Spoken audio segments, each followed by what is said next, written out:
Today we are going to design a 6 anterior unit bridge in Exocad. So after bringing up the models, we have a pre-op scan in this case, and I'm going to use it as a reference for the incisor length and to try to define the horizontal plane. Now I'll use the canines and the midline as a guide, more or less, just to define the horizontal plane, and I'll use the length of this central to define the incisor length. So usually I like to use background lines, guidelines, to help me define sizes and orientations, and I'm going to make the incisor length touch this line, and also the midline to be this vertical line here, and you can use the smaller lines to check if the canines are more or less in the same length, everything is in the correct position. And usually I always start by defining these viewpoints and adding custom views like this. So I like to have frontal view, and usually I also like to create a occlusal view somewhere like this, just to help me visualize better and work faster. So every time I need to see the front view, I just go custom view 1, occlusal, custom view 2. You can also define other views. You can define a view for the first quadrant and another for the second, like this. Now we're gonna set up the margins, so let's begin.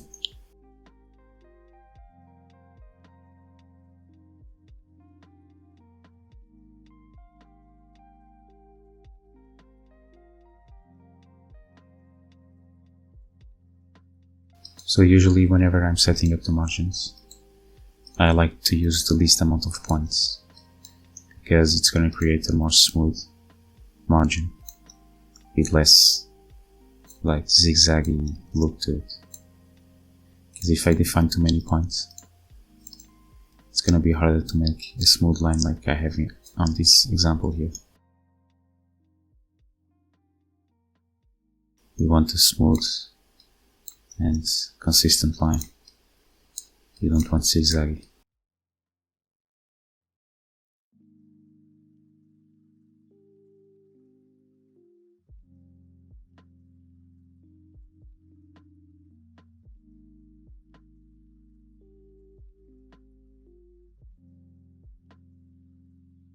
Now, at this stage, I think it's very important to choose a nice library, and this is for a female.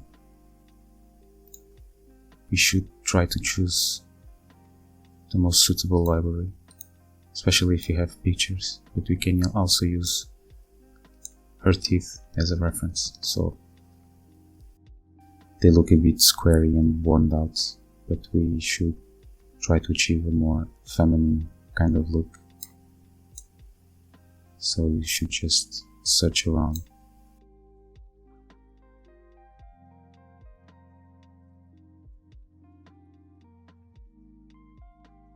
I'm gonna use this one.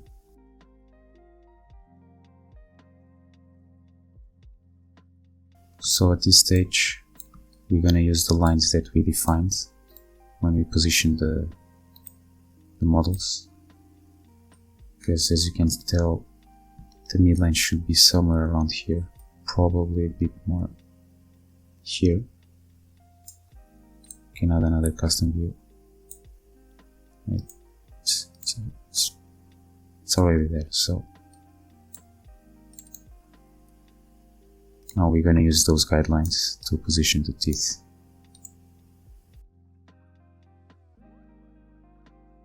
So I'm increasing the size of them all, just so I don't start distorting too much the teeth. Like if I only increase one at a time, size wise, they might be different in the end.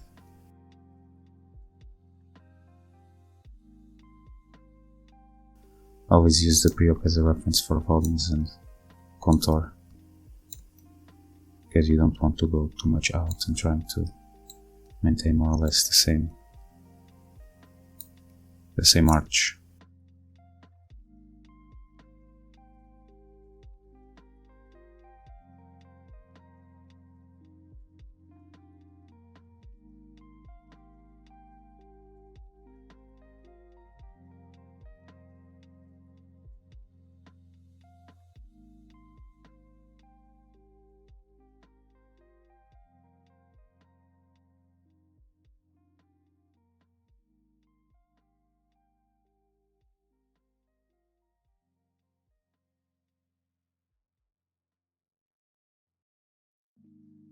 So after spending some time setting it up, more or less, we should try to make everything to be in the same level, like the laterals following this line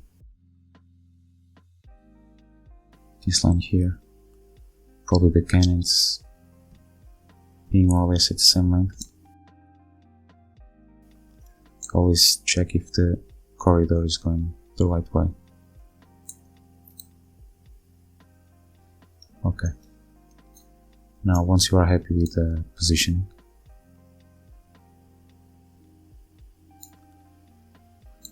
we go next, and here we'll adapt.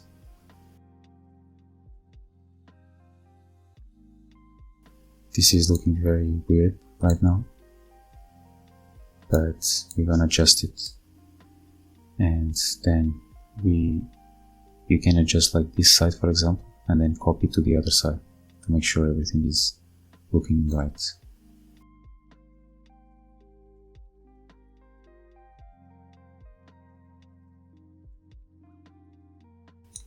So make sure that the margin is not too bulky and these crowns are coming out a bit too much from the margins. It's too much volume on the neck. So bring them in. I'll just do this side first and then I'll copy to the other side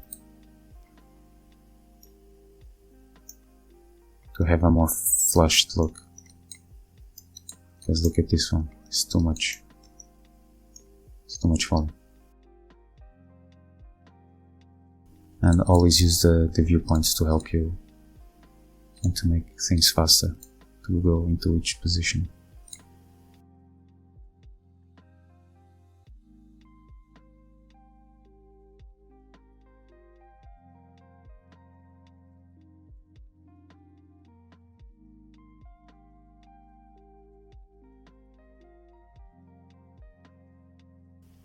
Always use the pre-op to guide yourself. See if the midline is correct, if you're happy with the midline.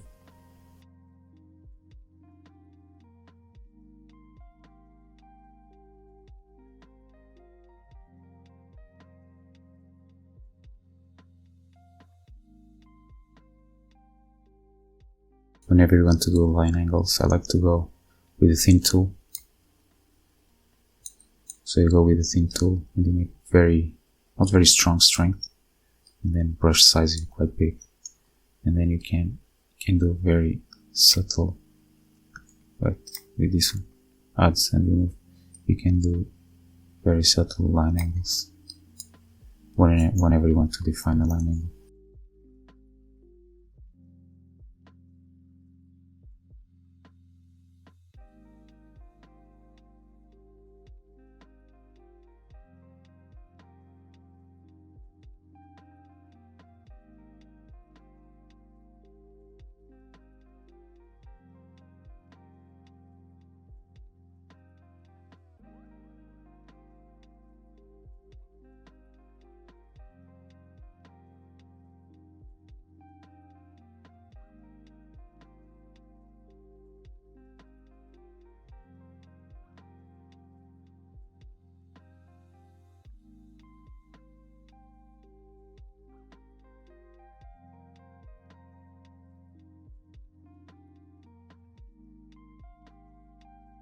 You can do some buccal surface texture. You can do some texture because we're gonna copy this side to the other side.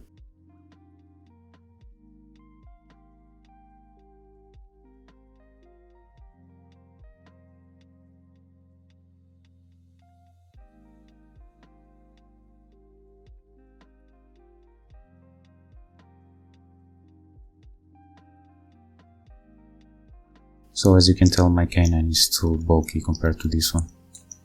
We don't want that. We want to respect more or less the volumes of the pre-op, unless the patient wants bigger teeth. Otherwise, she's gonna feel that the new crowns are too bulky. She's gonna feel it's weird. So, if it makes sense, we should follow more or less the same volumes of the previous crowns.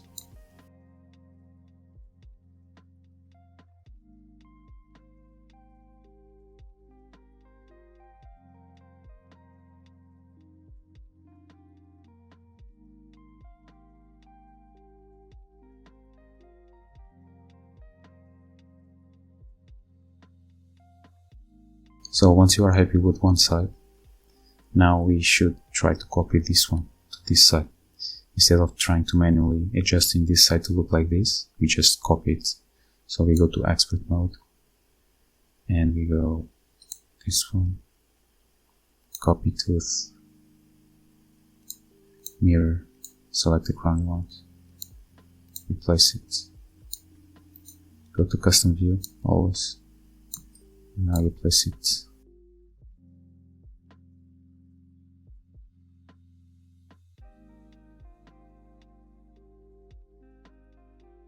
So it should be somewhere like this. Now I just want to check the minimal thickness, because this one, yeah, it's sticking out a bit there, but I think I can push it out a bit, just so it doesn't get distorted there, because as soon as I go next, it's gonna bulk out the minimal thickness. I'll place it there, and then probably I'll do the same on this one. I'll go just a tiny bit forward. Press OK. Now I want to check the minimal thickness. Probably I'll make it thinner on this one, but now I do the same with the other ones.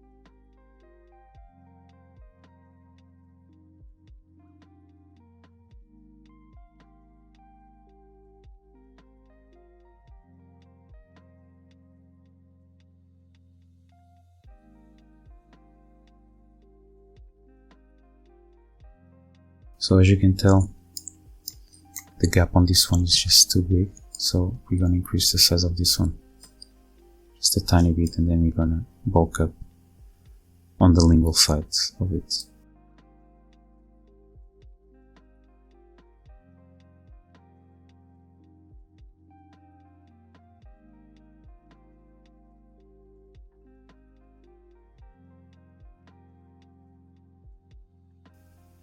Once you're happy with it, just go wizard.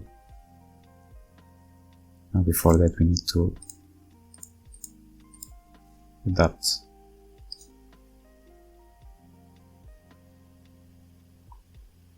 Like this. Go wizard. And then adjust just the details. I need to close the gap in the midline.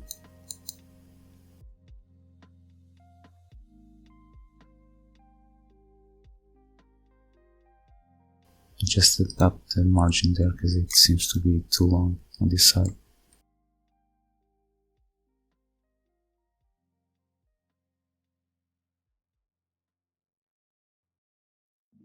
Just creating like a bulge near the margin. No.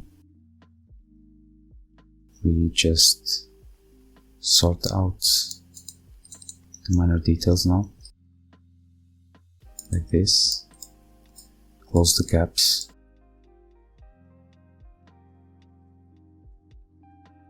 Now we have a huge gap here. We're gonna try to make it as subtle as possible. We don't want to make this one look much bigger than this one, so we might need to play around with the lateral and the cannon, so we can just start by using the tooth parts. Pull just a bit to distal of this one and bring the muzzle closer to the lateral. And now a bit more, just a bit more, and then close the gap from behind. Instead of in from the front, just close it behind.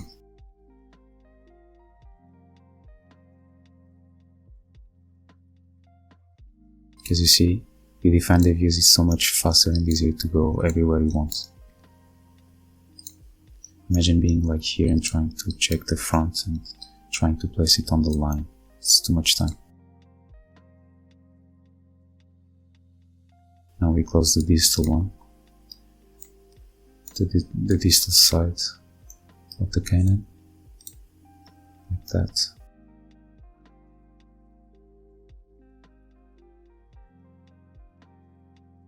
We also have a gap here. We are going to do the same thing, but here we're just gonna use the cannon because the other cannon is already bigger than this. Now we close the gap.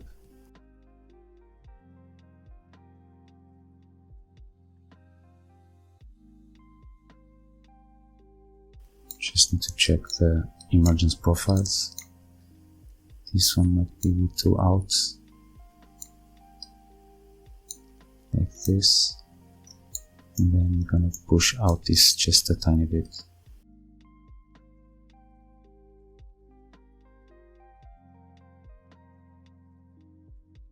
And we can make a bit of a routine here, because otherwise the center is gonna look much longer than the other one.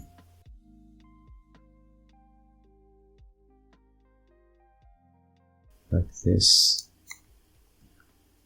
Probably need a bit of necking here as well.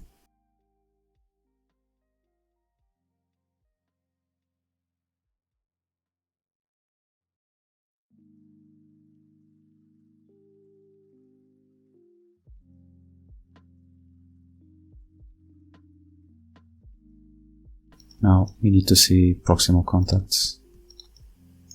So we go show distances, adjacent, and check for all the proximal.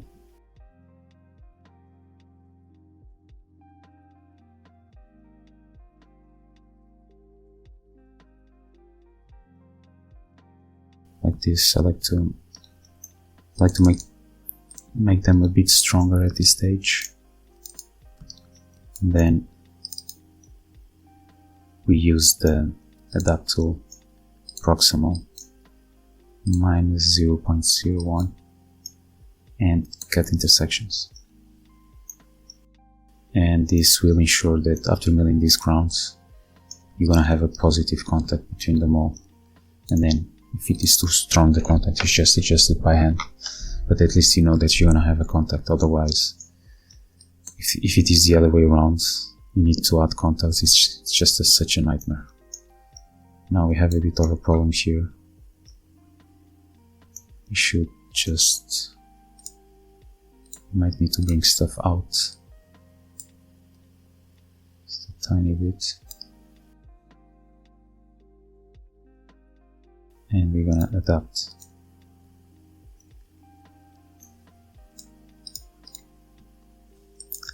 So this part is too strong. The dentist said he's going to adjust to lower, so you don't have to adjust it that much, because it's already touching the minimal thickness. That's why you cannot trim any further. But he says that he's gonna adjust the lowers.